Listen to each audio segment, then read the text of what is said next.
what we are calling Tartaria, it is the same as Eurasia, or better, Turan. In the middle of the Eurasian steppes, there existed a kind of matrix of all Indo-European peoples coming from there and spreading through the earth. Hey, everybody, tune in to Recent Tartarians. Recent Tartarians. Recent Tartarians.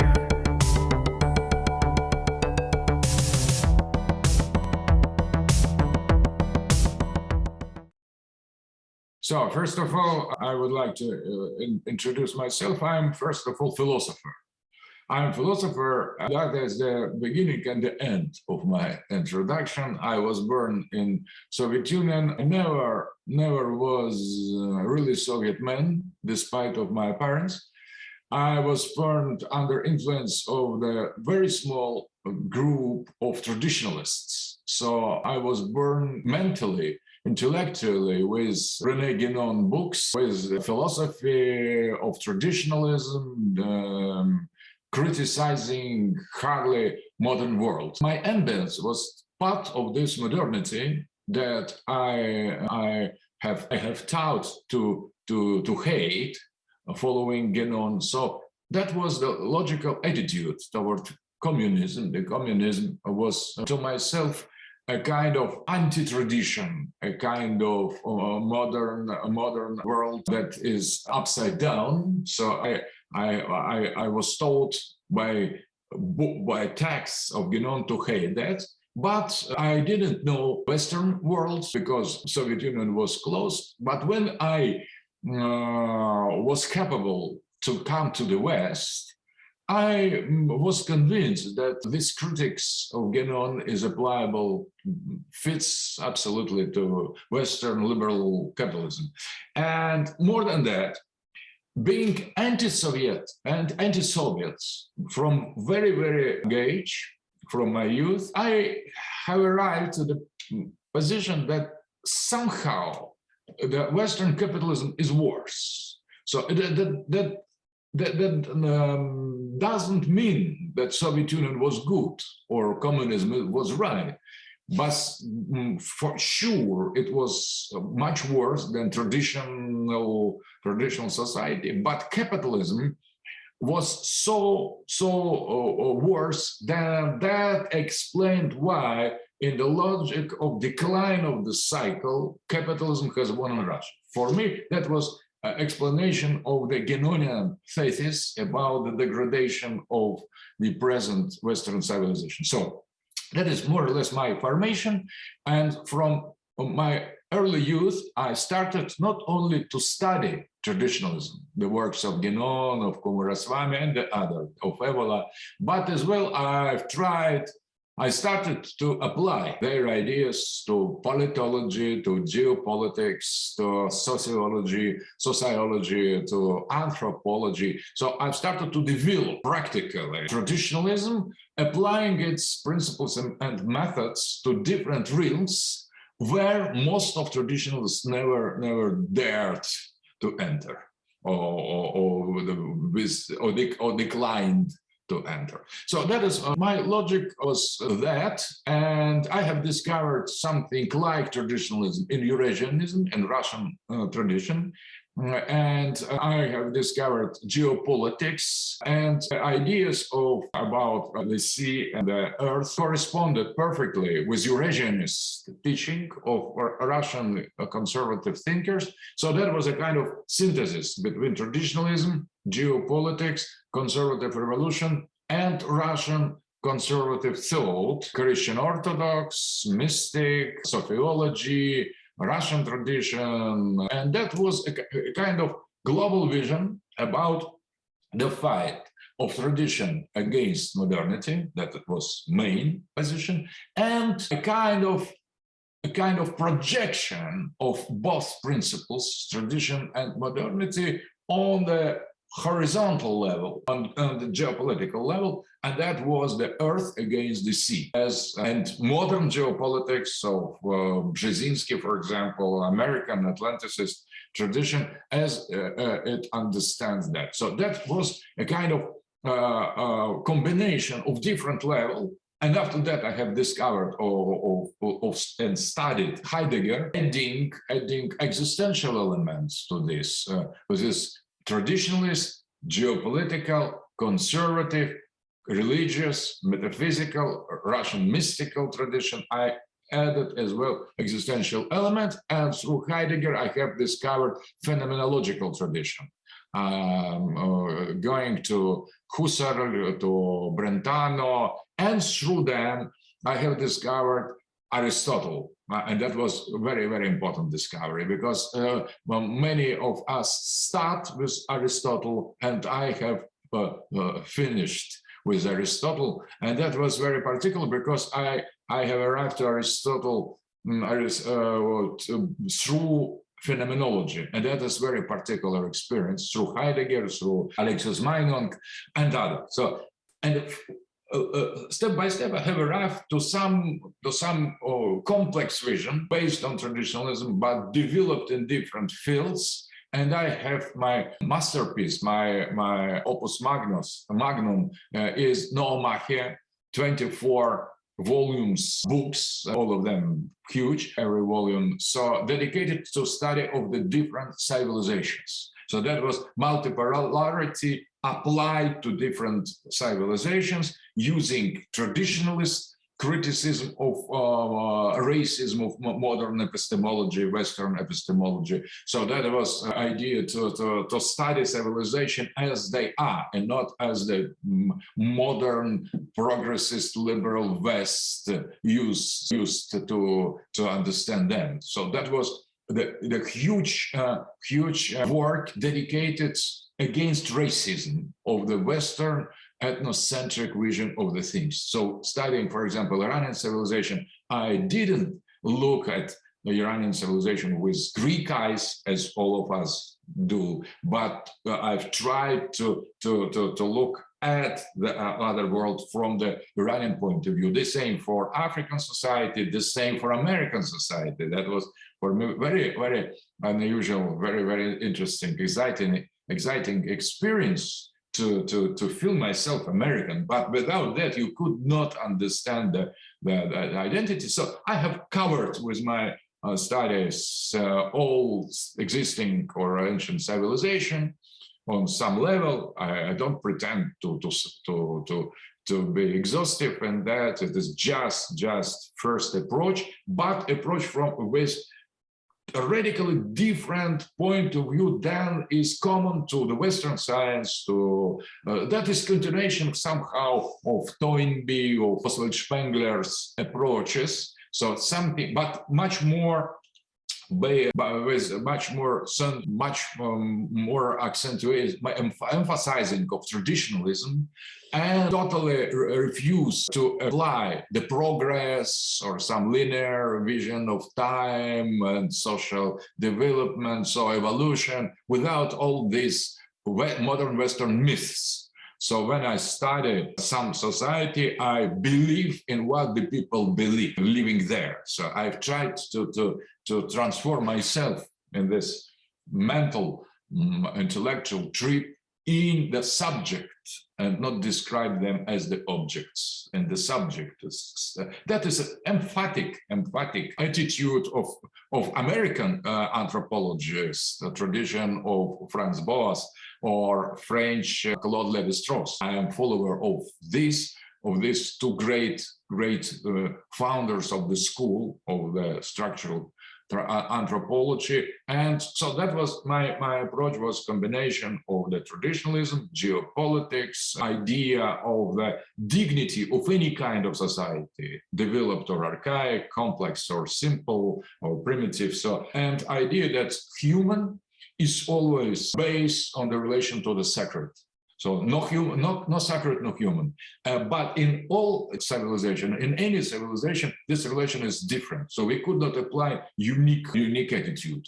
And the worst of this attitude, that is negation of the sacred, that is the basis of the modern Western civilization, that we could inscribe it in this global map of mental map of or different possibility to treat the sacred. One of the possibility is to refuse its existence. But that was more or less my approach. But I'm first of all philosopher. I've tried some political projects that weren't too successful, I would recognize. I've tried apply my ideas to the politics, but that was rather not too fruitful experience. But always through all my phases of my life, I was, and I hope until the end, I will be a philosopher. That's beautiful. So at one point you described your rejection of everything you were taught in the Soviet Union as modernity. So atheism for sacredness, or I think you said spirituality, mysticism. How does mysticism play a role in the Dyson or the existence of a culture, of a person? And how does mysticism matter today? So first of all, mysticism is nothing else than soul. If you believe in an existence of the soul, so you believe in something hidden, because the soul is hidden. And this hidden center of life, the origin of human life, of thought, of feeling, of emotion, that is something that is buried in the body. It is, and when we try to discover it, we are entering in some special realm of the reality that is called mystical. Mystical because it demands, it needs some initiation, some consecration. You could not get there being totally involved in the external world. You need to make return, and you need to have some master, some teacher who would eventually push you inside of yourself. So that is a kind of return or turn, mystical turn in our own life.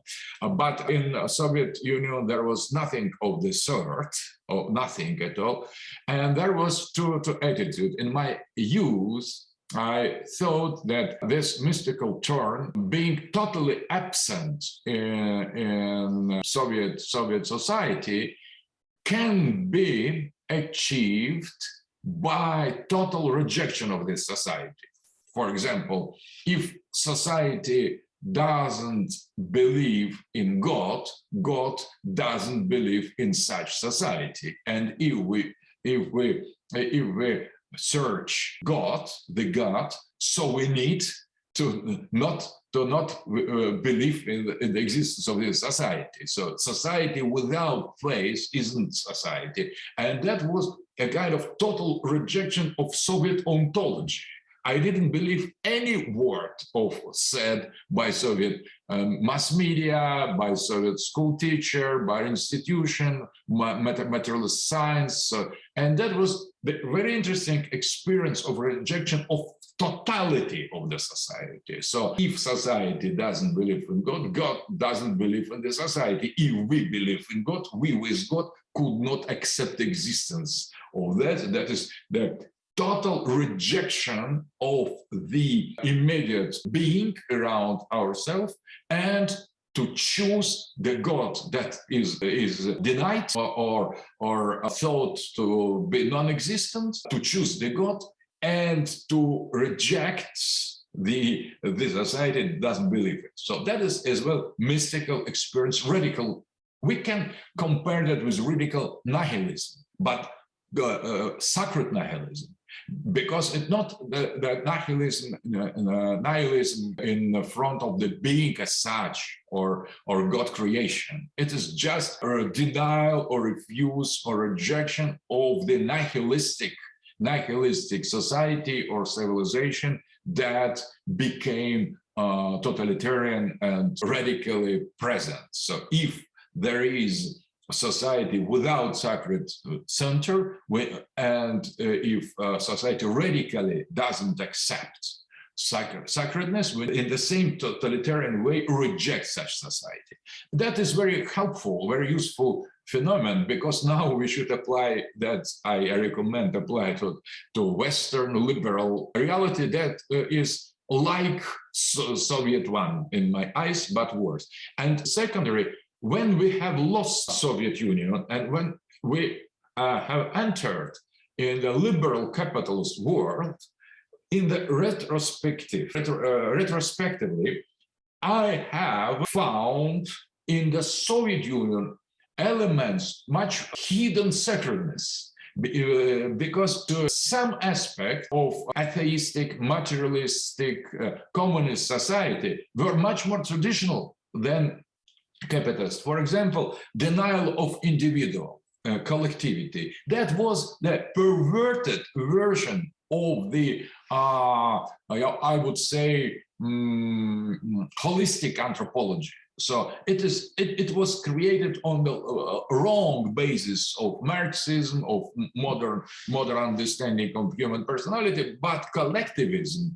That was a kind of continuation of holistic anthropology of the church, of the traditional society, and that was conserved despite of communist dogma. So I have identified some elements, some principles that weren't evident for me before. After the experience of this, so I became a bit philo-Soviet when exactly in the moment when the Soviet Union ended to exist. So not before. Before I was totally, I rejected totally Soviet Union. But when it ceased to exist, I have discovered in it some positive points in comparison with capitalism that arrived. So about sacredness. So I thought and I regarded Soviet Union as society with zero sacredness, but that was a small mistake. The real society with zero sacredness is modern globalist liberal capitalism. And Soviet Union had an infinitely small quantity of the sacredness. That is not the same, because the real zero, the limit of the total perversion of human being, spirit, ontology, justice, it is what we have now with a global liberal system. And Soviet Union, in comparison with that, infinitely small, but infinitely small is something, and global liberalism is nothing. So it is very small something. So there almost nothing. There was almost no sacredness, but comparing with no sacredness at all, you see, oh, we had something, we have lost something positive. So, but finally, being traditionalist, I advocate all sacredness, the whole of the sacredness. So traditional society. And I don't like any compromise with the modernity. So I am in favor of total restoration of golden age, of totality of the sacredness without any compromise with this eschatological end of time. So it sounds like a bit of a nostalgia for the storm, but do you think that maybe the nostalgia is stronger than your love for the actual, or is your criticism or nostalgia stronger? And in general, in the West, we have the same rejection of ontology. We have Atlantic ontology, Anglocentricity or Atlantocentricity to reject. So maybe I agree with you, because when I see, for example, Anglo-Saxon films of the 50s, it is something like golden age. So I agree. So maybe, but the degradation of modern liberal West is so huge that comparing with this, the previous stage of degradation appear like something perfect, wonderful. So when we see the persons like Biden, like modern elite, Western elite, it is really something totally different from the previous generations of the rulers, of the masters. So degradation is so great that this comparison maybe is valid for the Western civilization as well. I could agree. Maybe some nostalgic element plays here the part, but I would like to say that Eurasianism nevertheless operates with idea that heartland, or civilization of the earth, it is much more conservative in itself. So civilization of the sea is less conservative, is most modern from the beginning, Carthage in the ancient time was modern. Rome in the modern time was pre-modern. So pre-modernity versus modernity. It is always continent or heartland against the sea. And Anglo-Saxon identity, starting from some point from Tudor dynasty in England, became more and more thalassocratic. And this thalassocracy destroyed step by step continental or earthly tellurocratic identity of the British people. So United States from the beginning was mixture between these radically thalassocratic elements of Great Britain and simple people living on the earth. So there was a very important element of tellurocracy in the history of identity of United States. Only with Mayhem, only with Roosevelt above all, after the first Wilson,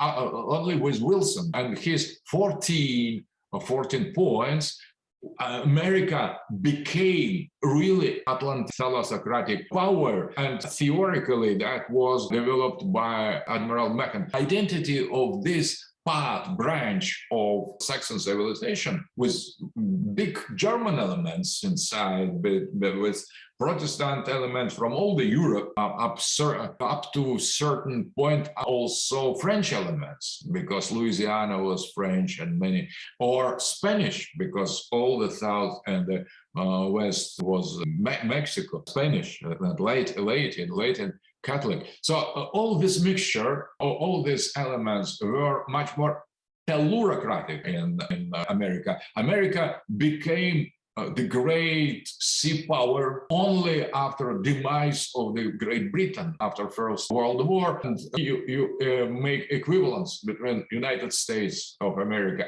and this thalassocracy is one thing. If you accept a deeper American identity of Walden, of Emerson, of also if you consider Pierce, because I am very interested in pragmatism, because original pragmatism was very American, and that was very special ontology. It was not utilitarianism or neither materialism. There was nor this kind of utilitarian approach to the thing. Pragmatism was different thing. So American identity was from the beginning, or deep American identity was different, comparing with Anglo-Saxon, British, late thalassocratic, with new American identity, Wilsonian American identity as defender of global democracy, interventionism, and so on. So we have different Americas, and I think they now is in conflict.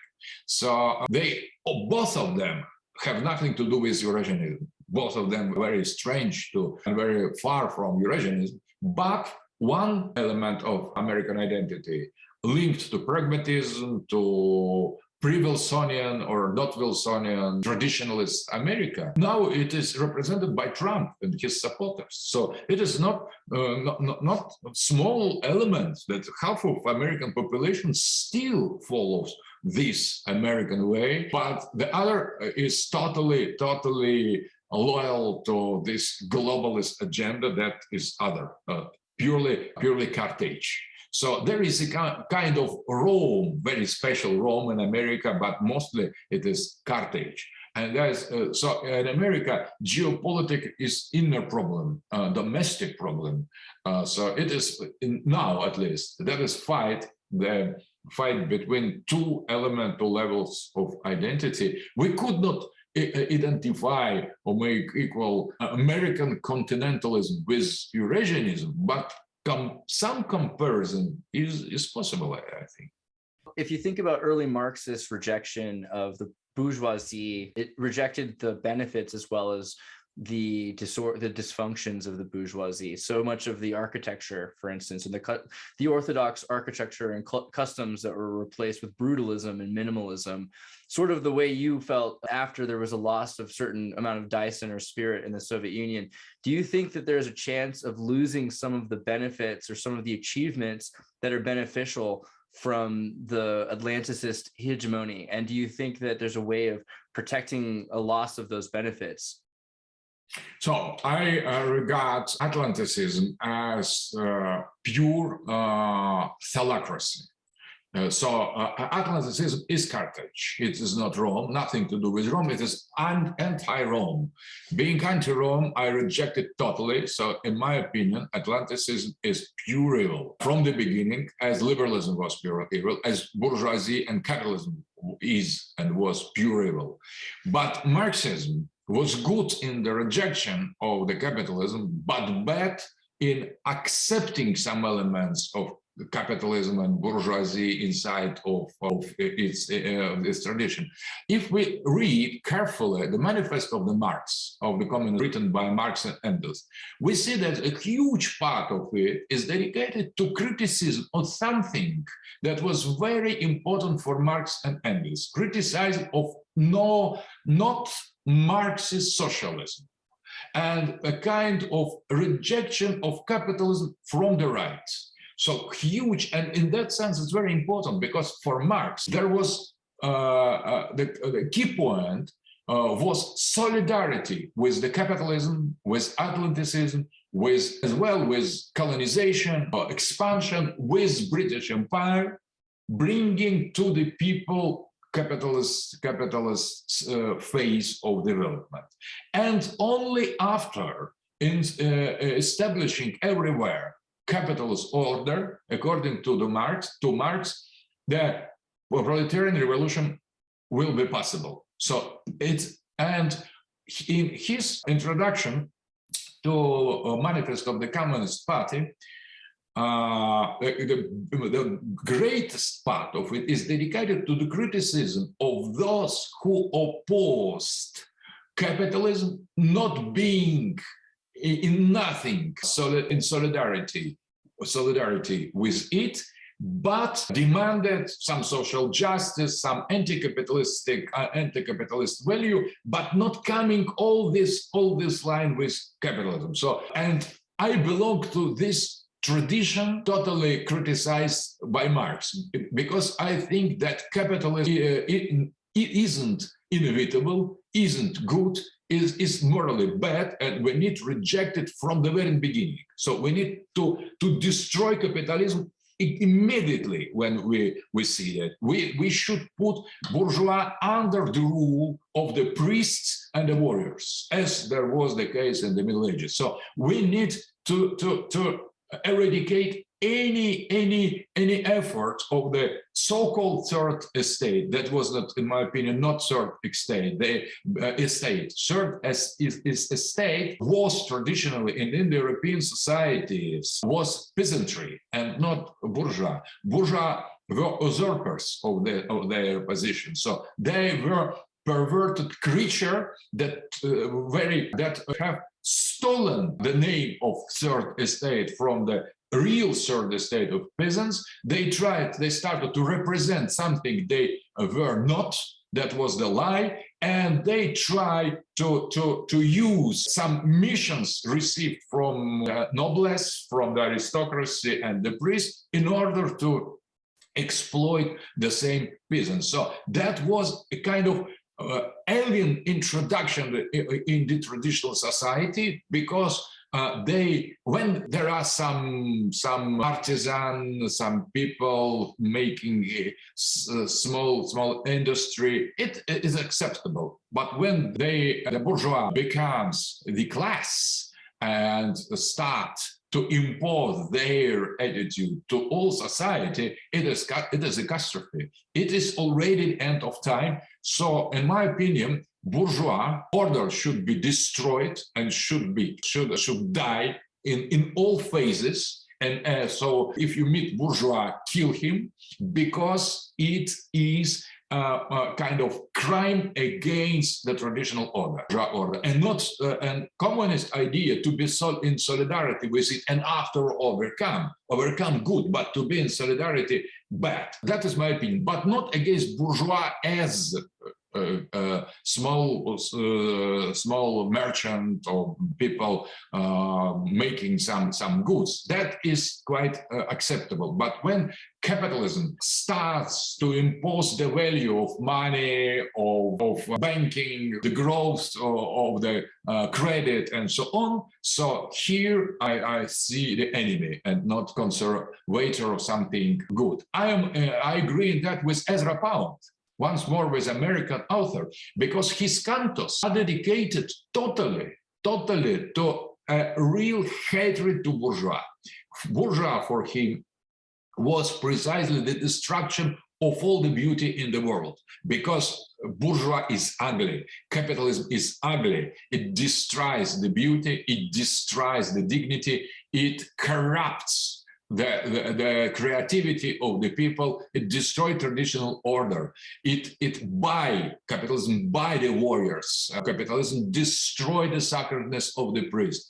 So I think that the banking, the growth of the money, the whole economy of financial bubble we are living in, it is pure evil in all sense, nothing to conserve, and that it should be destroyed totally. In that sense, I am revolutionary, but not Marxist, because I don't share with Marxists this idea that capitalism is inevitable. I share with him idea that it is bad and we should fight him, but I don't agree that it is inevitable, it is common destiny. And if we have society with no capitalism, we should preserve them such as they are. We should help them to go their way and not impose on them. In that sense, I very in the same mood and same spirit as Werner Herzog film, where the green ants dream. There is a great film of him about how destructive capitalism for aborigines of Australia is.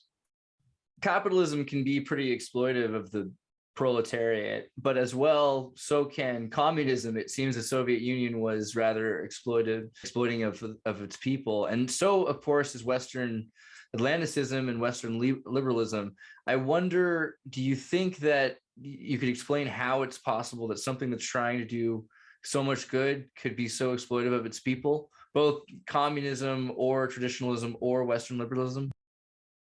So, first of all, I don't think that capitalism exploits proletarians. So, proletarian, it is another void concept of communists, because proletarian, it is kind of peasant who came to the city, but he's still peasant. He is nobody or proletarian in the eyes of bourgeois, in his own eyes, in his history, in his concrete being. He's always in the beginning peasant, and that is something completely different, because the peasant, it is the man with tradition, with roots, with sacredness, because relation to the earth makes a peasant a sacred person, and proletarian is devoid of the sacredness. So all the communist vision of the desacralized bourgeois exploiting desacralized proletarian is wrong. Is totally wrong, and that is satanic vision of communism and the same satanic vision of liberalism. But I think that real exploitation begins when the real desacralization begins. So when you regard the other as the thing, as some material body, when you deny the existence of the soul, that is exploitation. So I think modernity is exploitation in all its kind, and communism isn't exception.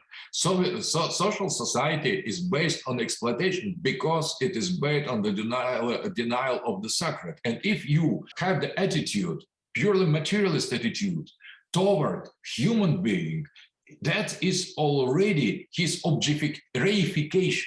Objectivation, objectivation, so alienation. So this alienation is the beginning and the foundation of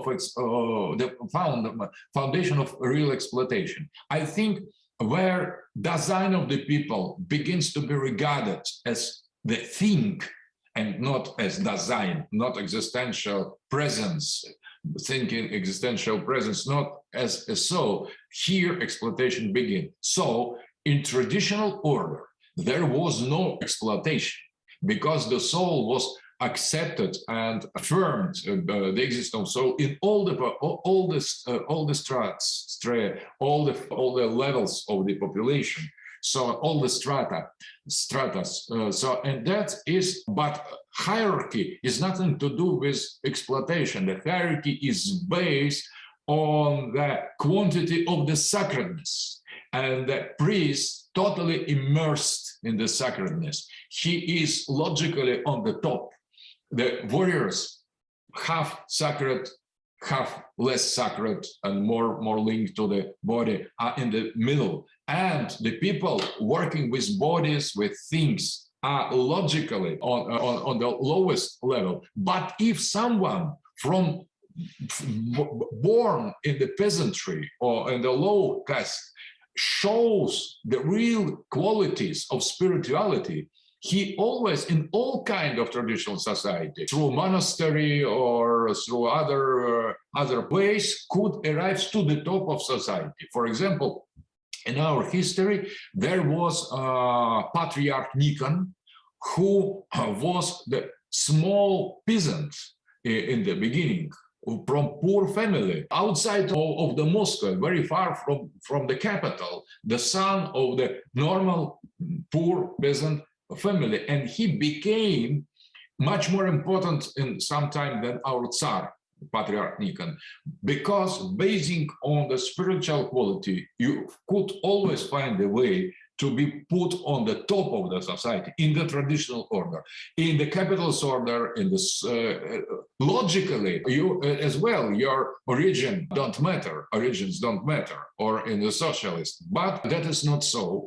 And the criterion is different. Money in the case of the capitalism, or loyalty to the Communist Party in the socialism, and nothing to do with sacredness, neither with capitalism nor with communism. So I'm against communism and capitalism, but I am against as well against nationalism. It's important because I'm against all three political theories of modernity, of Western modernity, advocating or Western pre-modernity or not Western traditional societies or postmodernity. So I try to localize modernity with all three political theories and to show that it's just local phenomenon. It is very, very eloquent, very big, but local phenomenon that tries to pretend to be universal. It's in that sense, I think that modernity has nothing universal. It is just local deviation, kind of dead end impasse of the history. In the West, in America, it's become more and more common to believe that there was a lost Russian civilization that stretched into Alaska and California, and that the history has been changed. Klaus Schwab is even talking about Tartaria and the reset and saying there's another reset. Do you believe that there has been a change in the narrative of history? So first of all, when you are dealing with history, you aren't dealing with something universally given. History is rewritten always, because our understanding of being, of society, of man changes, and our understanding, interpretation of history changed as well. So history is projection of the present, of the past, not once and for all established past.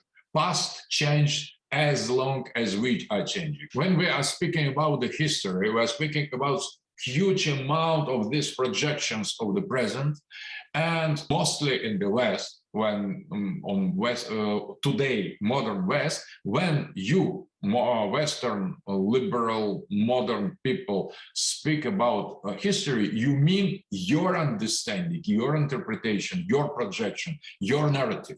And your narrative is based mostly on the liberal progressism. Liberal in some different stages, radical progressism or moderated progressism. So conservatism in that sense is nothing against this progressism. It's just moderate version of progressism. So, for example, that in the 50s or 60s there was so good, but in the 80s and today that's terrible. So that is just that has nothing to do with rejection of this progressist narrative. The Western liberal narrative is based on the idea that the West is the universal example of the history, and the history of the West is the summary of the history of the humanity. So all the humanity is going in the same way, passing through the same stages and phases of development, and their development is linear. So we are following the line. And the history of the Western Europe is the progress, social progress, technological progress, economical progress, and America is the highest point somehow of this social and economical and material progress. So everything is coming to America, and America is ideal not only of the past, but ideal for the future. So that is the city over the hill, on the hill, and that is a kind of goal of the end of the history, liberal end of the history, and everything that is not like that, it is just in delay. So when you see something other, for example, Indian society or communist society in China, or Russian society, Russian civilization, you think, oh, these guys are in delay, so they are underdeveloped. They are like us, but they didn't arrive to the point we have arrived at. So ethnocentric, racist, imperialist understanding of history. So in that vision, so there is the avant-garde of the humanity, the Western history, the fight for the progress, arriving to the internationalism, cosmopolitanism, global market, one world, and Great Reset is precisely about that. That is the idea to refresh this globalist progressist narrative, not to forget it, because there are so many challenges last year's Islamic challenge, Russia, China. So the problem inside of Western society, fight against normality, fight to make the perversions and sins norms and impose these norms with force. So everything, all that can lead to somehow some loss of the energy. And Schwab and Biden as well, they invite us everybody to concentrate on this global liberal agenda and to impose it with much more energy, power, accelerate the progress, help to Greta Thunberg to grow up and to become world leader of new generation, and feminism and transgender and artificial intelligence as a kind of logical goal of the history, universal goal, and to fight everybody who are obstacles to achieve this goal. So they really hurt. They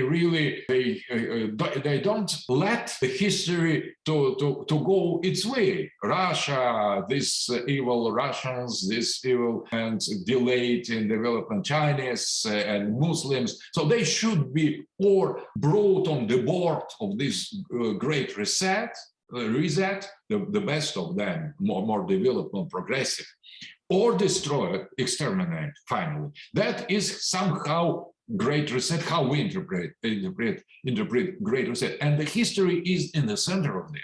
So the history, all the history here attracted to found to this argument. So why it is so? Because of history, because the history is progress, because the West is progress, so West is history, and West is progress, follow, and we are on the highest point of the progress. We are arriving to this famous city on the hill. We are very near to the top of the hill, and everybody who tried to pull us back, they should be punished for that. Oh, those Russians who pull us back, we need to come. We will close to this top of the hill or the mountain. So that is how the history is seen by you, and we have totally different history. We see this history as history of the very special and particular Russian civilization, Christian Orthodox, against imposition of the Western values. So before it was in the Tsarist form, a Russian Empire defended herself against the British Empire, Catholic Kingdom. After Soviet Union, communist, the same empire, but this time communist against capitalism. Now Russia, democratic in our understanding of democracy, authoritarian democracy of modern Russia is fighting against totalitarian liberalism of the West. But always the same people, the same country, the same history. Our history has nothing to do to your history. So we are living in different histories. And when we come to China, we could discover third history. And their narrative is very different from ours and from yours. They think that universality is the Chinese circle of being, and everything universal, as they call it, one under the heaven. That is the concept of Tianxia doctrine in Chinese, Tianxia, all under the heaven. Everything is included in Chinese empire, and the time is going in the circle. So that is circulation of time in the China. That is their history, totally different from yours and from ours. So you have top of the hill history, end of the history of Hegel, of Marx, of Fukuyama. We have our fight of the sons of the light against the sons of the darkness, and to preserve our own identity. It is our history that helps us to fight today against the West. China has its own history. So there are at least three histories, not only one. And if we look closer, we will discover that Muslims have their history, their history of Africa and Latin America. So there is no only one history, in spite of Schwab, Biden, Soros, or Bill Gates claims. So Facebook and Twitter and Google and YouTube pretend there is only one history, and they are the most sophisticated, developed, and high-end representations of this top of the history. But so much of this information we have, I guess, in Western liberalism especially, there's the counterculture. There are people that believe space is a lie by NASA and that the world is flat. And there's so many people that believe truth, mistruth, disinformation, misinformation, true information. It's hard to know what is true. Tartaria was a world-spanning civilization before the last reset. But it's interesting that the Tartaria thing is so rejected, it's been suppressed in the West, and yet it's considered sort of the antithetical to Atlanticism ideology. I mean, this idea that there was a Eurasian Tartar civilization that's in Alaska that went to Taracia and was in ancient Roman areas. Is it ontologically useful? Is it propaganda? Does this hold any water? Does this make sense that there was a Pax Tartary at some point before a former reset? Because it seems like it's telling a lot of Westerners to reject Western liberalism and to look for this old reset, or what originally happened to the Tartarian civilization. Is there any truth to that? It is difficult to say, because what we are calling Tartaria, it is the same as Eurasia, or better Turan. Turanian civilization. But Turanian civilization was precisely the name for Indo-European societies of nomads. In the middle of the Eurasian steppes, there existed a kind of matrix of all Indo-European peoples coming from there and spreading through the earth. So that is Turanian cradle of the Indo-European peoples. After this age of Indo-European nomads, they had heirs. No more Indo-Europeans as Mongols and Tartars and Turks. And they, in that time, they were called Tartaria, something like that. But that is much, much, much later, because initially there was precisely Indo-European Turan, and the word Turan is Indo-European. That means the people, simply people, Turan, and that was Iranian name for nomads in the European, Iranian-speaking nomads of the Eurasia to the north from Iran. And that was, there are so many civilizations, so many levels of the civilizations in this area, in this space. So we could not say something universal about it. So Russia, before the Golden Horde, never was the real ruler of this. We were on the margin. We were the small part of it. We were mostly peasants, colonized by German elite, and before by Scythian, Sarmat elite. But we were not masters of Eurasia, of Turan, of Tartaria. And there were other people, Indo-European people after the Turkish people, Mongol people, who ruled this great space. But Russia is, after the fall of the Golden Horde, Russia became heir of this, and that was great change. The great change between other Slavs and us, Eastern Russians, we are heirs of this Tartaria, and other Slavs are part of Eastern European settlers. It's different peasantry mostly. So it is two different kinds. So we are not only Slavs, but we are also the rulers of this great Turanian space. That is Eurasian, precisely. And about the links between Alaska and this territory, they existed on the ethnical level much earlier. Not in the time of unification of this. They have nothing to do. They had nothing to do with Indo-Europeans or Turks. That was very, very ancient Paleo-Asiatic people living there on both sides, partly in Eurasia, partly in Northern America, and they belonged to very ancient civilization that I'm calling in my book now, Mahia, the civilization of Raven.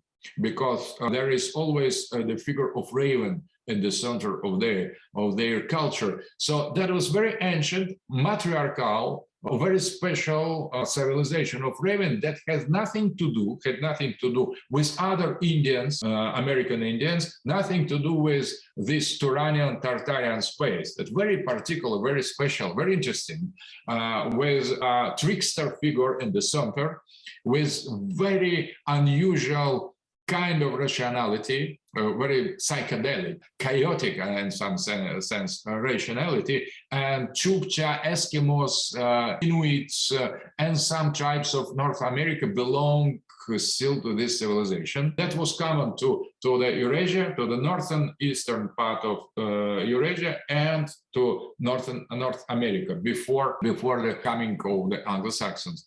So that is about Eurasia.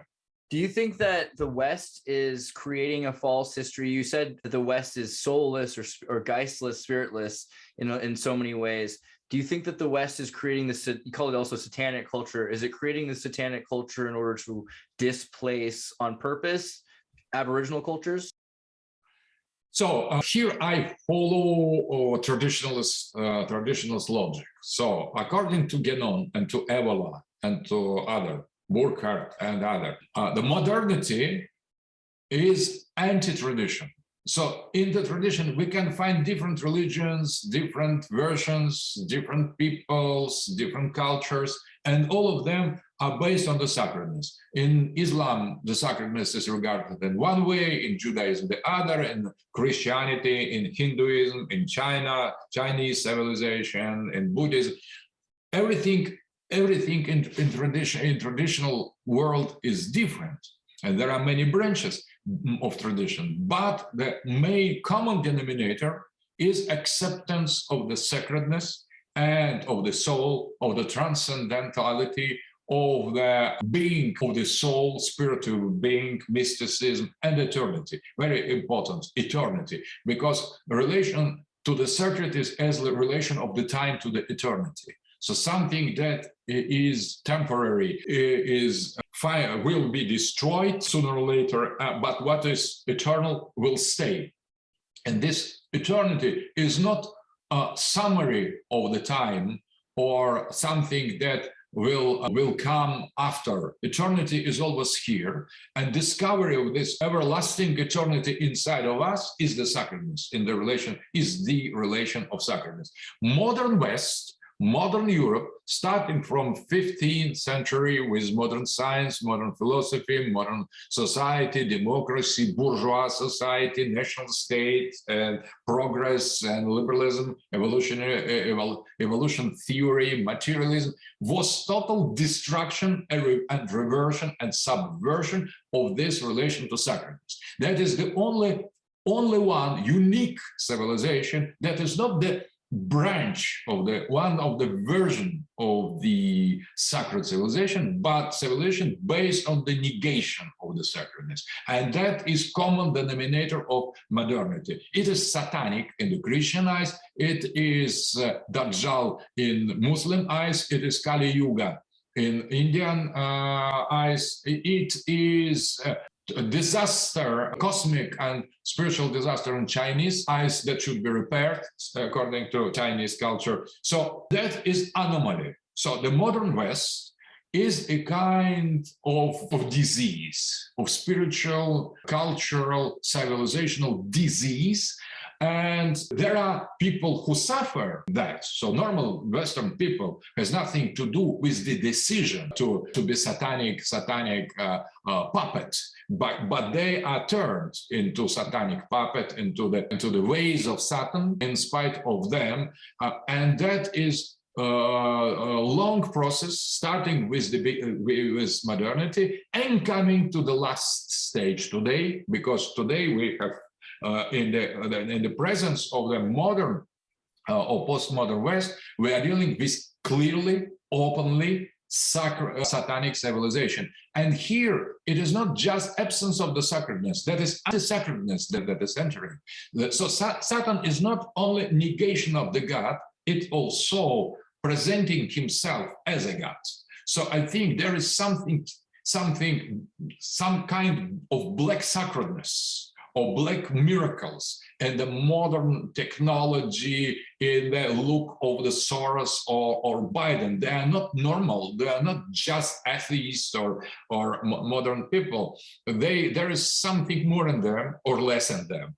They are minus people. They are results of some mathematical destruction of the human nature from these figures. And there is something really, really terrible and really, really horrible. And they look, how they lie, how they mock, how what they do, how they destroy with a smile the rests of the humanity on the planet. They are exterminator, and how before they tried to seduce the Western masses. Now they just control them with the hard hand. So they don't seduce anymore. They just use the cancel culture, the wokeism, the obligatory transgender or transhuman set of norms and rules. The so-called rules-based order is based on this satanic rules-based order. And it is more and more evident today that we are dealing with society, anti-tradition, anti-civilization, not with one civilization among the other, not because the conflict is always possible between Christianity and Islam, and Judaism, Buddhism and Hinduism, Chinese tradition, and always it is quite possible inside of Islam, of Shia against Sunni, but all that is inside of sacredness. Modern civilization, Western civilization, is the only one that is outside of sacredness. That is the point, outside. And that is unique. And if the masses are victims, but elite, doers, totally responsible sect of maniac, of Satanists, who know what they are doing. So I think there is, at least among the most important among them, there is clear understanding of their mission, and the mission of nihilism. The philosophers like Deleuze, for example, or a postmodernist, they recognized themselves as the bearers of this mission of radical extermination of the thought, of the normality, and speculative realists, for example, objective ontology. That is the trend in modern philosophy that openly recognize that the last step into the matter, into the object, it is appearance of the other gods from outside. So it is something declared philosophically. So I think that now we are arriving at the point when the satanic nature of the Western liberal civilization is no more hidden, is manifest. I have to agree. It's very observable. So another question about the expansion of this cultural hegemony of Atlanticism. Donetsk and the Ukraine conflict, I think it's essential to ask you, how do you view the conflict and what is really going on? Why have we only in the West started hearing about this now with the president of Ukraine there was a television show about him becoming president, and then now he's been elected, like very CIA Mockingbird stuff. What can we say about the Ukrainian conflict and Russia's involvement? So it is very dramatic for us. It is very bloody and very, very tragic. So it is not easy to speak about that. So I think I couldn't enter in the propaganda here, because when I try to speak about that, I am immediately involved in the propaganda camp, because the West says all Russians are pure evil. They have attacked without any reason at all, the poor, good, liberal Ukrainians, and Russian propaganda affirmed quite opposite. We have entered to punish and prevent attack, to destroy biolabs, to prevent expansion of nuclear threat, and to revenge the Nazi criminals, torturing, raping, killing childs, and I agree, both sides, pure propaganda. So I could not enter in that, because that is a kind of war. You could not be neutral in the war. So you should fire in one direction, or you'll be killed. So if you refuse to take a rifle. So, but outside of propaganda, just to analyze the picture, I think that that is the conflict between Russia and the West. First, Eurasia against Atlanticism. So it is tellurocracy against thalacracy, and sea power against land power, sea power against land power, and that is as well revolt against or kind of revanchism of the victory of the sea power over land power in the 90s. We were weak then, and we are much stronger now, in order to reaffirm our presence on the bigger scale, trying to reconquer some territories we have lost as geopolitical pole of land power in the 90s. That is kind of geopolitical revanchism of some way. So that authoritarian is not the solution. For example, authoritarian Russia is authoritarian in its own Russian way. What is about authoritarian Western society? At the same time, it is the fight against the pressure of global civilization and economy and the values and the culture. That is the fight to save and defend and preserve Russian identity against Western one. So that is fight for history, for our understanding of what history is and should be. So that is civilizational fight. And as well, that is more or less common for our history, Russian history, reconquering of the Western Russian territories. Because we, from time to time, were losing them. They become the part of the Western structure that repeats from centuries. So from the beginning of the Kievan Russia, there was some conflict between Western Russia and Eastern Russia, and that fight. And our princes fought for Kiev many times, a Western princess against Eastern princess. So that repeats through all our history from time to time. When we, the Western part of Russia, when we become stronger, we reconquer it. So the poor people, what we are losing, we are shedding blood from century to century, and that is the part of our pattern. Historical pattern. I'm very, very unhappy with that, but that happens. So from time to time. And that is my vision of the reasons of what is going on, because now Russia, but the difference is here with classical geopolitics, that now we are fighting not for bipolar world, because we could not anymore afford to be the second pole. So it is the fight against unipolar world for multipolar world, multipolar.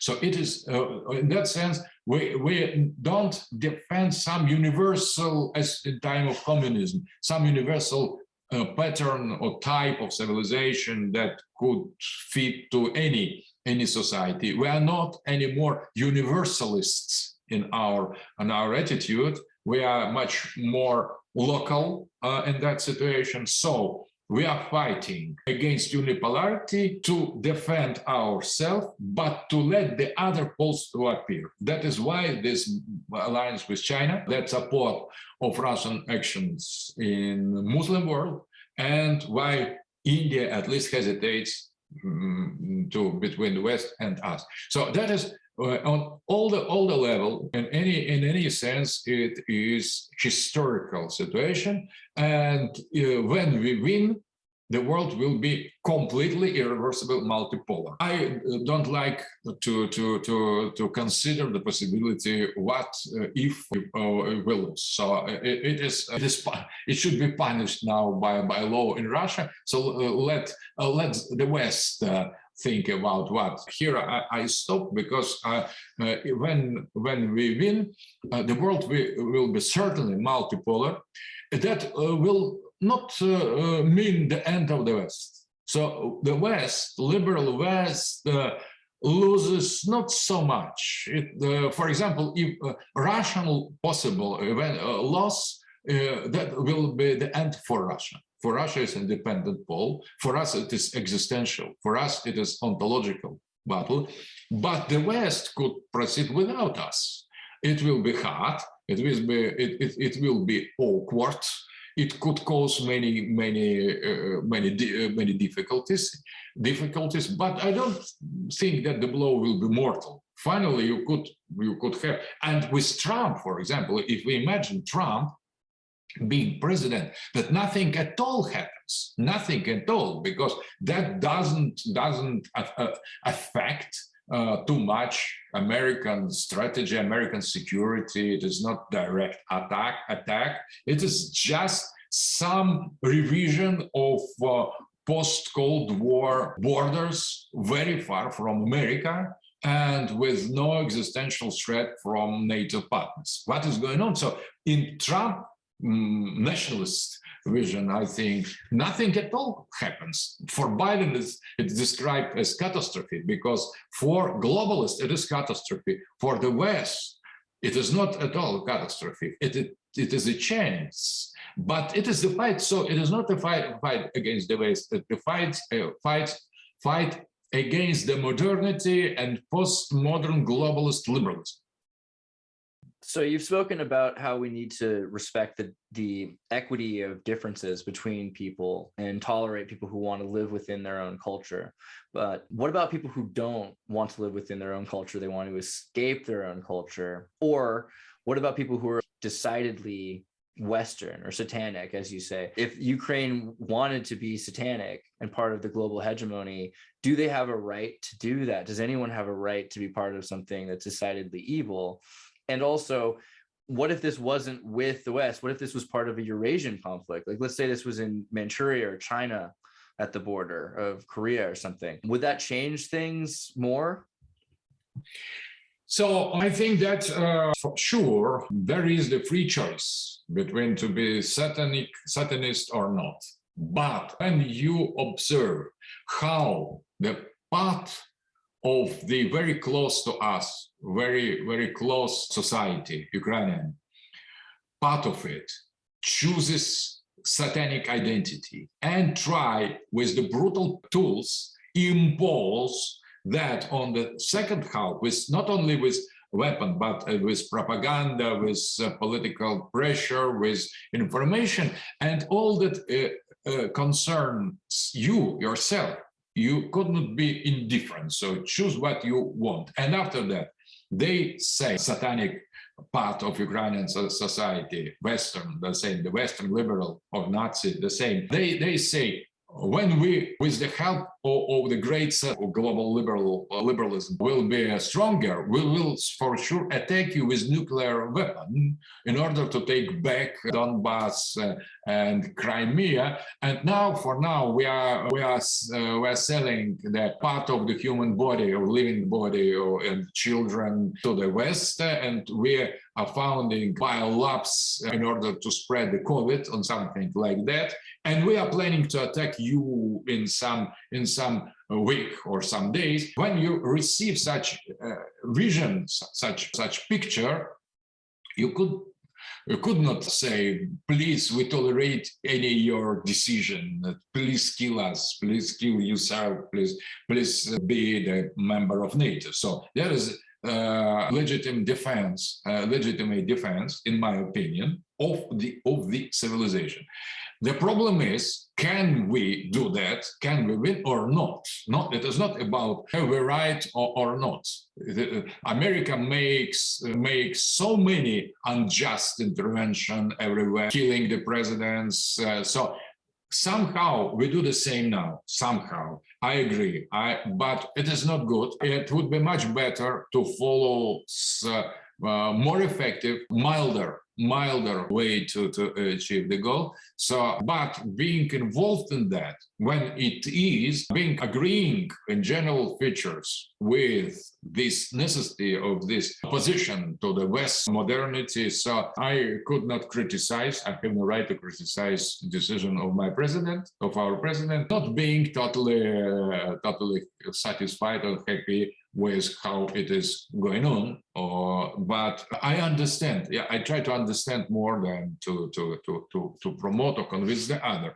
I think it is. But if you, for example, if you consider that Mexico becomes radical anti-American country, and president of Mexico and all the political structure singing from the morning to the evening, let us kill Yankee, let us kill these bloody, evil, perverted North America, let us fight them, let us destroy their children.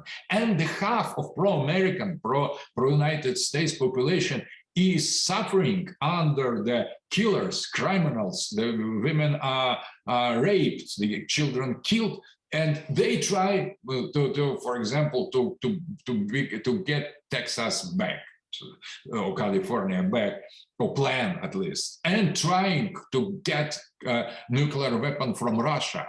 So how do you behave? I think that it is problematic, and tolerance have some limits. But I don't like to enter in this argument, and prefer, if you have some other question, to speak about theoretical issues. Absolutely. I think those were perfect answers. You've talked about the world island theory, and I'd like to understand where Russia will be, or where the Eurasian state will be in a generation if the plan goes well. So the history is open. History is open, and history, as we have said already, we have at least 3 histories. So as many histories as there are poles, or so many histories as there are civilizations capable to defend their identity materially and spiritually. That is perfect definition. So when we have a civilization capable to defend its identity materially and spiritually, we have the pole and we have the history. So if we have small society with no capacity to impose their narrative, so their history cannot compete with other. And that is pity, but such thing happen. But when we are the full-scale civilization with full-scale capacity to defend our identity, so we have the history. And these histories compete. So if we ask American, Russian, and Chinese about 100 years, we will receive 3 wishful thinking, three form of wishful thinking, because that is continuation of our own narrative. So, but interesting. So the picture we are dealing with objectively should be based on the comparison between this. So I could not say about Russian future without taking in consideration Western future or Chinese. So it is too intermingled. So and they are in competition. And in this competition, they create these bifurcational points. So if we win, that's one thing. If you win, the other. But what is interesting, if we consider first Western narrative, it is very, very funny that there is no positive futuristic scenario in art, in cinema. All the films on the West, on the future, are totally disaster. So be prepared to disasters, be prepared to the catastrophe, be prepared to the end of time, be prepared for the invasion of aliens or Russians or some other. So Mad Max, the total destruction of world by comets or by a planet or by moon. So, and no city on the hill. City on the hill belongs to the past. So you have no future, in one word. So you are in punk position. So no future, punk not dead, and you are dead. So I think that that is very ominous, that we compete not with the shining vision of how happy will be Western civilization, Russian civilization, Chinese civilization. We compete with how bad we will be, who will survive.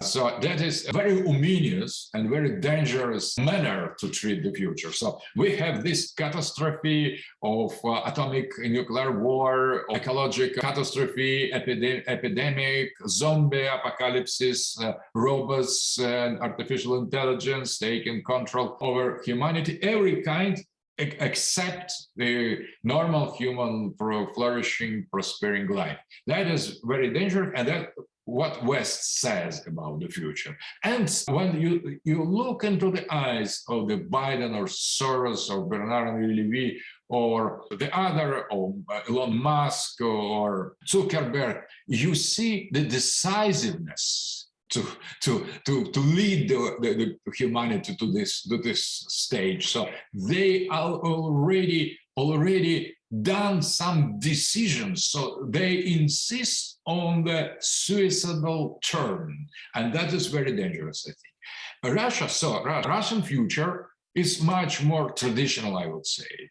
So we see, as always, that we will fight against such end of history, against the West as a catastrophe. Because if modern West dreams about the catastrophe, so we regard this dreaming West as a catastrophe. So the catastrophe, not what will happen with the West and humanity. The catastrophe is already here with the existence of Western modernity. So we already are in the end of time.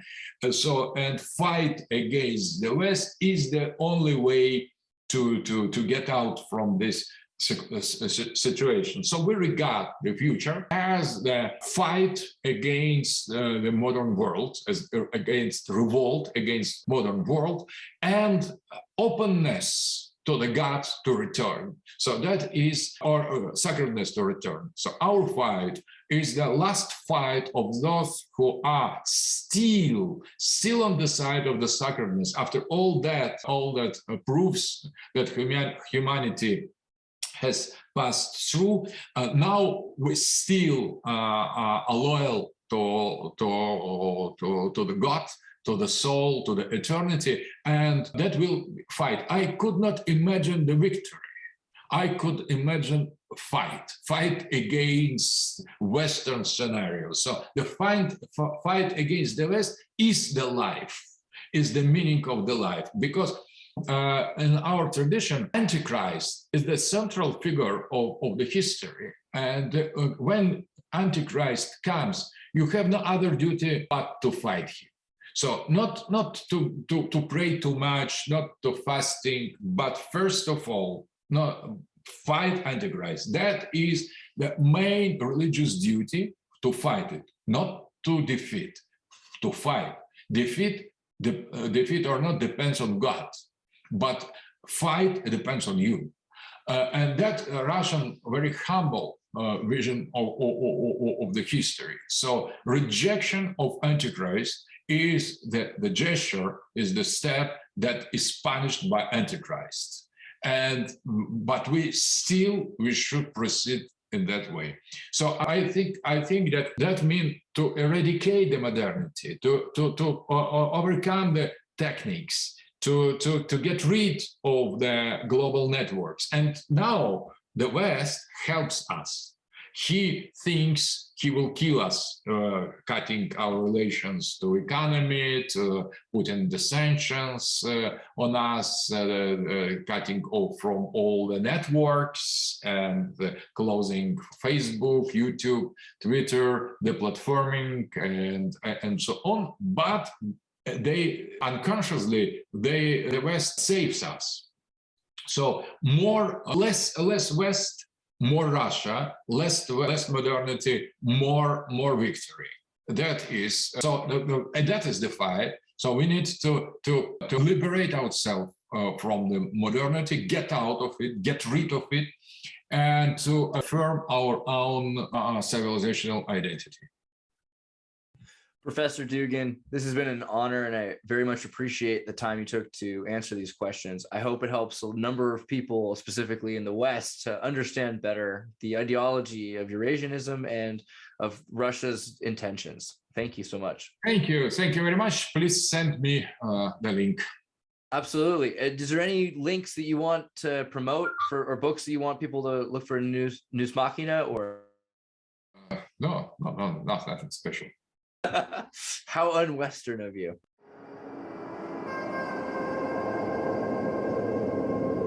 Hey, everybody, tune in to Recent Tartarians. Recent Tartarians. Recent Tartarians.